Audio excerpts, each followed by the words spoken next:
이야기가 시작되는 장면에서 여호수아에 등장했던 사건이 기록되고 있어요.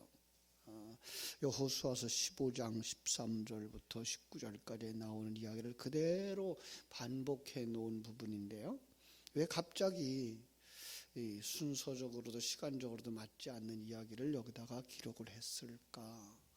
이 사건을 여호수아가 죽은 후에 이런 이야기를 하면서 여호수아가 죽기 전 일어난 사건으로 기록하거든요. 잘 생각해 보세요. 하나님은 모세가 죽자 여호수아를 앞세워서 가나안을 진격하죠. 그때 하나님께서 여호수아에게 이렇게 말합니다. 너의 평생에 너를 능히 당할 자가 없으리. 내가 모세와 함께 있던 것과 같이 너와 함께 있을 것이라. 내가 너를 떠나지 아니하며 버리지 아니하리니 마음을 강하게 하라. 담대히 하라. 너는 이 백성으로 내가 그 조상에게 맹세하여 주리라 한 땅을 얻게 하리라. 오직 너는 마음을 강하게 하고 극히 담대히 하여 나의 종 모세가 내게 명한 율법을 다 지켜 행하고 좌로나 우로나 치우치지 말라. 그리하면 어디로 가든지 형통하리니 율법책을 내 입에서 떠나지 말게 하며 주야로 그것을 묵상하여 그 가운데 기록한 대로 다 지켜 행하라. 그리하면 네 길이 평탄하게 될 것이라. 네가 형통하리라. 마음을 강하게 하고 담대히 하라. 두려워 말며 놀라지 말라. 네가 어디로 가든지 네 하나님 여호와가 너와 함께 하느니라. 여호수아에게 주셨던 말씀이에요. 그가 지금 약속의 땅에 들어가서 전쟁을 해야 되는데 두려워할 그에게 뭐라고 말씀하는 거예요? 이 전쟁은 나의 전쟁이니까 너는 마음을 강하게 하고 담대히 해라. 너는 아무 걱정도 하지 마라. 내 말, 생명의 말씀을 지키기만 하면, 가지기만 하면 네가 발바닥으로 밟는 그 모든 땅을 네게 주리라. 여러분, 이걸 조금 더 확대 해석하면요, 창세기에 나오는 아담에게 주시는 언약과 같은 말씀이에요. 아담에게 뭐라고 말씀하셔요? 선악과를 따먹지 말고 만물을 다스리고 정복하라. 내 말을 잘 듣고 내가 지시하는 땅으로 가서 내가 준 모든 것들을 다스리고 정복하라. 똑같지 않아요? 하나님의 언약이 주어졌는데 거기서 그들은 그 언약을 지킬 만한 능력이 없더라. 그런데 거기에 말씀을 지키는 자가 있다가 이렇게 나오는 거예요. 우리는 실패하더라는 거죠. 근데 거기에 누가 와요? 그것을 순종할 만한 사람, 그리고 정복할 사람, 바로 성자 하나님의 등장인 것을 우리가 알 수가 있습니다. 그런데 아담과 하와를 넘어뜨린 것은 어떤 것이었죠? 뱀으로 상징되어졌고 보기도 좋고 먹음직도 할 만한 것으로 상징되어졌죠. 선악과라고 되어져 있지만 실제는 뭐예요? 네가 왕돼, 네가 왕해. 얼마나 화려합니까? 얼마나 멋있습니까? 그렇게 하면 네가 성공할 거야. 그렇게 하면 네가 많은 위에 뛰어난 자가 될 거야. 굉장히 우리를 유혹할 만한 그런 거죠. 그런데 여기에 인생들은 다 넘어지더라는 거예요. 여기에 다 인생들은 무너지더라는 거예요. 아간이 바로 이런 공격에 당한 것이고요. 오늘 본문의 이스라엘 12지파가 가나안의 그 철병거와 문명 앞에서 그렇게 당하고 있는 겁니다. 피조물들은 보이는 것에만 집중하게 되어져 있는지도 몰라요. 보이지 아니하는 하나님, 그리고 그 하나님께 주신 약속, 하나님께서 주신 약속, 거기에 순종할 만한 그런 존재가 되지를 못해요. 자, 여호수아서 14장에도 그런 이야기가 똑같이 나옵니다. 이제 보암직하고 먹음직한 땅을 이제 분배해 줍니다. 그죠? 근데 거기에 돌연변이가 하나 출현하죠. 갈렙이라는 사람입니다. 여호와께서 여호수아를 시켜서 다 정복되지도 않은 그 땅을 제비 뽑도록 하죠. 여러분, 제비 뽑아 나누었다, 제비 뽑아서 가졌다 그러는 것은요, 그 소유권이 그들에게 있지 않다라는 걸 표명하는 거예요. 왜요? 소유권은 제비 뽑지 않아요. 그냥 가지면 되고 내 거라 그러면 되죠. 자기 권리를 주장하면 되죠. 그러나 제비 뽑은 것은 자기 것이 아니에요. 그래서 뭐예요? 권리를 주장할 수 없는 땅, 권리는 대로 받는 거죠. 그래서 이스라엘 백성들은 좋은 땅을 차지하기 위해서 그 제비 뽑기에 신경을 잔뜩 쓰고 있는데, 유다 지파의 갈렙이 뜬금없이 여호수아 앞에 나와서 아무도 관심이 없는 땅, 헤브론 땅을 달라 그럽니다. 가나안 정복에서 유다 지파는 때로 예수 그리스도를 상징하는 지파라고 그랬죠. 그러니까 유다 지파의 지도자 갈렙이 바로 이런 상황에서 예수 그리스도의 모형으로 등장했던 것을 보게 되는 거예요. 땅의 모든 인간들은 보암직하고 모험직한 것, 그 대적에게 그저 당할 수밖에 없는 자리에 넘어가는데, 그때에 한 사람이 나타나서 나는 눈에 보이는 것으로는 관심 없다. 나는 하나님의 약속에만 관심이 있다. 그 약속의 땅을 내게 달라. 갈렙은 하나님께서 언약으로 주신 그 땅만을 바라보았어요. 여러분, 우리는 뭐 바라보고 살아야 돼요? 이 보이는 이 세상의 것을, 땅을 바라보고 살아가는 것이 아니라 보이지 아니하는 땅, 하나님의 나라를 바라보고 가야 되는 거죠. 그래서 그는 좋아 보이는 땅들이 아니라 하나님이 약속으로 주신 그 땅을 차지하는 것으로 보게 됩니다. 그죠? 그런데 그 땅이 어떤 땅이에요? 아낙 자손들, 가나안 거민 중에서도 가장 장대한 거민, 게다가 그 땅은 쓸모없는 땅. 갈렙은 그때 이미 나이가 85세, 가능할 수 있는 거 하나도 없는, 그리고 정말 가지고 싶은 그런 것들이 하나도 없는, 가능할까요? 정복할 수 있을까요? 그런데 14장 12절에 가보면은요, 이 갈렙이 이렇게 말합니다. 그날에 여호와께서 말씀하신 이 산지를 내게 주소서. 약속된 땅입니다. 당신도 그날에 들으셨거니와 그곳에는 아낙 사람이 있고 그 성읍들은 크고 견고할지라도 여호와께서 혹시 나와 함께 하시면 내가 필경 여호와의 말씀대로 그들을 쫓아내리이다. 여기서 우리가 단어들을 보면요, 혹시 나와 함께 하시면 이것을 차지할 겁니다라고 이야기할 때 실패 가능성이 있다는 얘기예요? 아니요. 그는 확신하고 있는 거죠. 하나님이 나와 함께 하고 있다는 사실을.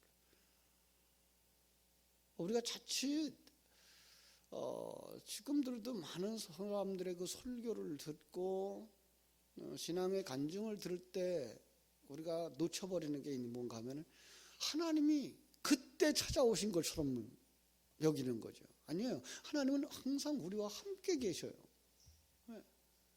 우리가 좋은 일이 있을 때나 슬픈 일이 있을 때나 심지어 예배당에 있을 때나 집에 있을 때나 일터에 있을 때는 하나님 함께 계셔요. 우리가 다 구원받기 이전에도 하나님은 함께 계셨어요. 아니, 불신자들과도 하나님은 함께 계셔요. 그런데 그들이 하나님이 함께 하시는 걸 알지 못하는 자들이고, 우리는 하나님이 함께 하는 것을 아는 자들이에요. 이게가 자들인 거예요. 이게 하나님이 함께 하신 걸 보는 자들, 하나님이 함께 하신 것을 느끼는 자들, 이게 하나님의 사람들인 거죠. 갈렙은 그걸 확실히 믿었던 거죠. 그래서 내가 가면 그 성읍이 견고할지라도, 아낙 사람들이 장대할지라도 내가 그들을 쫓아낼 겁니다. 아니요, 내가 쫓아내는 게 아니라 누가 쫓아내요? 하나님이 약속이기 때문에. 마치 무엇과 같아요? 다윗과 골리앗의 이야기 같지 않나요? 여호와가 나와 함께 하시니 넌 내 밥이다라는 거예요. 갈렙이 이 산지를 내게 주소서라는 하나님의 언약에 자신의 미래를 다 쏟는 거죠. 그때의 여호수아가 갈렙에게 축복을 하고 갈렙은 그 땅을 차지합니다. 여호수아가 그를 축복하는데 그게 바로 축복의 상태라는 거예요. 무엇이요? 여호와와 함께 하심을 믿으며 함께 하심을 믿고 나아가 싸우면 그 약속의 땅을 주실 거다라는 확신을 가진 상태. 이게 복 있는 사람의 상태고 이게 축복받은 사람의 상태입니다. 이게 다윗의 믿음이었고요. 이게 예수의 믿음인 거예요. 그래서 이 다윗도 그렇고 갈렙도 그렇고 지금 누구의 상징으로 나와요? 여호수아의 상징으로 나오고 있는 거예요. 그러니까 가나안 정복 전쟁에서 하나님만 신뢰하고 그분께만 목숨을 걸고 순종한 예수 그리스도의 전쟁의 모형이었던 것을 우리는 알 수가 있습니다. 그러한 갈렙의 전쟁에 믿음으로 동참한 사람이 나오는데 그게 오늘 본문에 나오는 온니엘입니다. 온니엘 갈렙의 조카입니다. 온니엘의 뜻은 여호와는 나의 힘입니다 라는 거예요. 여호와는 나의 힘입니다. 갈렙 전쟁에서 다윗의 전쟁에서 예수의 전쟁에서 아주 걸맞는 그런 이름, 여호와만이 나의 힘입니다. 여호와가 나의 힘입니다. 근데 온니엘이 갈렙의 전쟁, 즉 예수의 전쟁에 투입되는 거예요. 그러면 그도 누구를 상징하고 나오겠어요? 그도 예수를 상징하고 나오는 거예요. 이제 3장에 가면 온니엘에 대한 이야기를 더 이제 하겠어요. 초대 사사로 첫 번째 사사로 등장하기 때문에 바로 우리가 3장 7절부터 그의 이야기를 할 수가 있겠습니다만은 오늘은 그보다 더 딸 악사의 이야기를 하고 갈렙의 관계를 이야기를 할게요. 오늘 본문에 등장하는 이 싸움도 어떤 싸움이에요? 도저히 불가능해 보이는 전쟁. 아무도 그 땅을 차지하러 나가려고 하지 아니하는 그 전쟁이죠. 그런데 거기서 거인 대적을 물리치고 신부를 차지하는 전쟁. 어린 양의 전쟁이죠. 예수 그리스도 외에는 결코 이 전쟁에서 승리할 수 없는 마귀와의 전쟁. 그런데 그 마귀와의 전쟁에서 이기고 신부를 차지하는. 신부가 누구겠어요? 여러분과 나죠. 그렇죠? 물론 여기서는 분명히 갈렙의 딸이었어요. 그렇죠? 그러나 이걸 통해서 지금 우리들의 모습을 보여주고 있는 거예요. 우리들의 모습. 그래서 이제 전쟁에서 승리하고 딸을 차지하게 됩니다. 딸과 결혼하게 됩니다. 그랬더니 온니엘의 신부가 된 악사가 아버지에게 밭을 구합니다. 여러분, 이것은 이스라엘 백성들에게 있는 풍습인데요. 이 풍습을 통해서 하나님이 또 우리에게 진리를 가르쳐 주셔요. 이스라엘 사람들은 딸이 시집 가게 되면 아버지가 딸에게 주는 결혼 선물이 있습니다. 이걸 빅물이라고 얘기를 해요. 그래서 시집 갈 때 땅을 주죠. 우리 한국 사람들도 딸이 결혼하면 딸에게 다 이것저것 주죠. 그죠? 또 사위는 그 장인에게 딸을 데리고 가는 대가를 지불했어요. 옛날에 그랬죠. 젖값이라고 그랬고요. 그죠? 딸을 양성하기 위해서 이렇게 수고하셨습니다. 그걸 빙패라고 얘기를 했죠. 그죠? 그래서 갈렙의 딸 악사가 아버지에게 빅물로 남방 땅, 네게부 사막의 땅을 받습니다. 남방 땅 뭘 상징한다 그랬죠? 신앙생활 하는 사람들의 훈련 장소, 이 세상과 공간 세계, 바로 그걸 상징한다 그랬어요. 그죠? 자, 그러니까 온니엘로 모형되어 있는 예수에게 교회라는 신부가 시집을 가게 되고 그 교회에게 이 세상 약속의 땅들이 주어지는 형국입니다. 이 세상에서 살아야 되는 거예요. 그런데 아버지로부터 받은 약속의 땅이 어떤 땅이에요? 죽음의 땅인 거예요. 가뭄이 심한 땅인 거예요. 신부 악사가 신랑 온니엘과 남방 땅으로 떠나갈 때 뭐라 그래요? 갈렙이 묻습니다. 뭐 더 필요한 거 없니? 여호수아서 15장 18절 19절을 읽어드릴 테니까 오늘 14절과 한번 비교해 보세요. 악사가 출가할 때에 그에게 청하여 자기 아비에게 밭을 구하자 하고 나귀에게서 내림에 갈렙이 그에게 묻되 네가 무엇을 원하느냐? 가로되 내게 복을 주소서. 아버지께서 나를 남방 땅으로 보내시오니 샘물도 내게 주소서 하며 갈렙이 윗샘과 아랫샘을 그에게 주었더라. 그대로 인용하고 있죠. 그렇죠? 갈렙이 뭐 더 필요한 거 있어? 라고 묻자 악사가 복을 달라 그럽니다. 복, 바라크입니다. 하나님이 원하시는 것대로입니다. 하나님이 완성시키는 것입니다. 하나님이 일하시는 것입니다. 창세기 1장에 나오는 보시기에 좋았더라라고 하는 것들은 모두가 다 뭐예요? 구원의 완성입니다. 구원의 완성을 요구하는 겁니다. 그런데 그 구원의 완성을 위하여 무엇이 필요합니까? 샘입니다. 마른 땅으로 내려가는 신부가 그 말라버린 죽은 땅을 살릴 수 있는 유일한 처방, 생수, 그 생수의 근원인 샘을 달라고 하는 겁니다. 여러분, 이게 이 세상을 살아가는 성도들이 바라고 구하고 기도해야 할 내용들이라고 하는 거죠. 물론 악사는 아버지에게 더 좋은 것들을 구할 수도 있었을 거예요. 사람을 구할 수도 있었을 거고요. 그죠? 물질을 구할 수도 있었을 거예요. 그런데 그의 관심은 물질에 있지 않았고요. 이 세상의 높은 지위에 있지 않았고요. 그런 이 죽은 땅을 살릴 수 있는 유일한 것, 생수의 근원인 샘물을 달라고 요청했던 것입니다. 자, 오늘 사사기가 왜 이걸 기록하고 있을까요? 약속의 땅, 시간과 공간 세계에서 성도의 삶은 생수의 근원이신 예수를 바라보는 삶이 되어져야 한다를 강조하고 있는 것입니다. 우리의 삶은 어떻습니까?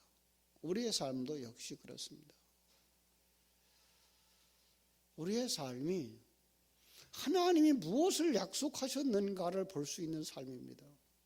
하나님이 우리에게 원하시는 삶은 이 지상의 삶의 부귀영화가 아니었습니다. 순간순간을 넘어가는 것이 아니었습니다. 그 순간순간 너머에 있는 하나님의 영원한 목표, 우리를 하나님의 아들 삼는 것입니다. 그래서 하늘나라를 유업으로 주겠다는 겁니다. 우리를 그리스도의 신부로 짝지우는 것입니다. 그래서 그리스도와 한 몸이 되어져서 영원한 신혼생활을 천국에서 누리도록 하시는 것이었습니다. 그 삶을 위해서 성령으로 충만되어질 때 우리 속에 남아서는 안 되는 옛사람들, 그거 하나도 남김없이 다 진멸하는 것, 그게 가나안 정복입니다. 그 가나안 정복을 사사기에서 우리가 보지 못합니다. 언제 보여지는지 생각납니까? 다윗을 통해서입니다. 이것도 누구죠? 예수 그리스도를 통해서입니다. 우리가 온전히 천국이 되어지고 하나님의 사람으로 완성되어질 수 있는 그 유일한 희망은 바로 예수 그리스도입니다. 성자 하나님입니다. 그분이 우리 안에 와 계시잖아요. 이제 그분으로 하여금 일할 수 있도록 그분에게 힘을 실어주는 일이 필요한데 그게 생명과 진리의 말씀을 먹는 것입니다. 그에게 양식을 공급해 주는 것입니다. 전에 그런 얘기를 했죠. 할아버지가 손자에게 옛날 얘기처럼 해줍니다. 늘 동화를 얘기해 줍니다. 그에게 말합니다. 내 안에는 검은 이리와 그 흰 이리가 있어. 매일 싸워. 오늘은 누가 이겨요? 내가 누구한테 양식을 주는가 하면 그놈이 이겨. 우리가 세상 것을 추구하고 세상 것을 바라보며 그것에 욕망을 가질 때 우리 속에 검은 늑대, 그죠? 옛사람이 이기는 거죠. 그러나 생명의 말씀을, 진리의 말씀을 먹여줄 때 우리 속에 새 사람이 이기는 거예요. 새 사람, 새 생명, 예수 그리스도. 조금은 좀 어폐가 있습니다만 하나님의 역사는 이렇게 일어나는 겁니다. 그런데 그들이 보이지 아니하는 하나님과 함께하는 삶에 관심이 없어요. 보이는 이 세상 것에 관심이 있어요. 이게 사사기예요.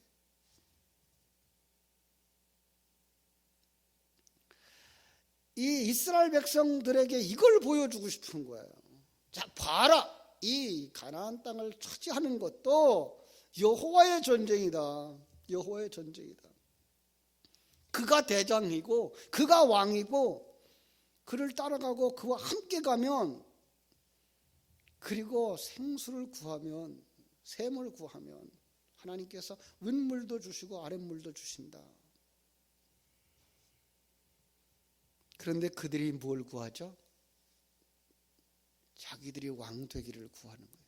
하나님을 왕으로 섬기지 아니하고 자기 주장을 내세우고 싶고 자기 판단을 주장하고 싶고 자기 판단이 옳다는 거예요. 내가 보이는 대로 하는 것이 옳다는 거예요.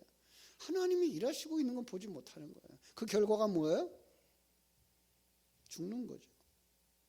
잘 보라는 거예요. 우리에게 잘 보라는 거예요. 사사기의 이야기를 이렇게 풀어나갑니다. 사랑하는 여러분, 오늘 본문은 우리에게 너는 무엇을 구하겠니? 라고 말씀합니다. 이 새벽에 오늘 여호수아서와 또 사사기를 통해서 갈렙의 이야기와 온니엘의 이야기, 악사의 이야기를 통해서 우리는 무엇을 구해야 될 사람인가? 무엇을 목적으로 삼아 살아가야 될 사람들인가? 어디가 우리의 목적지인가?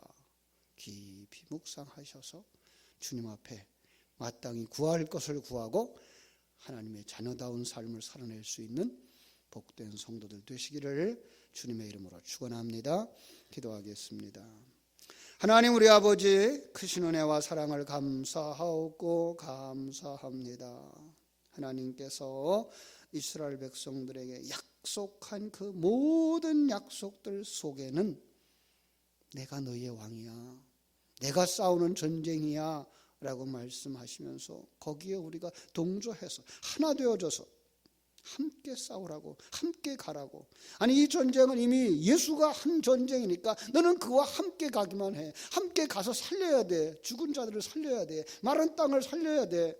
그러기 위해서 윗셈도 아랫셈도 주시는 그분에게 구하라는 것을 다시 한번 깨달아 알 수 있는 이 새벽, 우리가 마땅히 구해야 할 것이 무엇인가를 구할 수 있는 이 새벽, 하나님의 은혜를 덧입고 하나님 주시는 그 힘으로 주어진 삶의 현장 속에서 그리스도의 신부의 역할을 잘 감당하고 하나님 앞에 마땅히 구해야 될 것을 구할 수 있는 하나님의 사람들이 다 되게 하여 주시옵소서. 오늘 하루의 삶도 주님께 부탁드립니다. 일마다 때마다 함께 하시고 역사하여 주시옵소서. 예수님의 이름으로 기도하옵나이다. 아멘.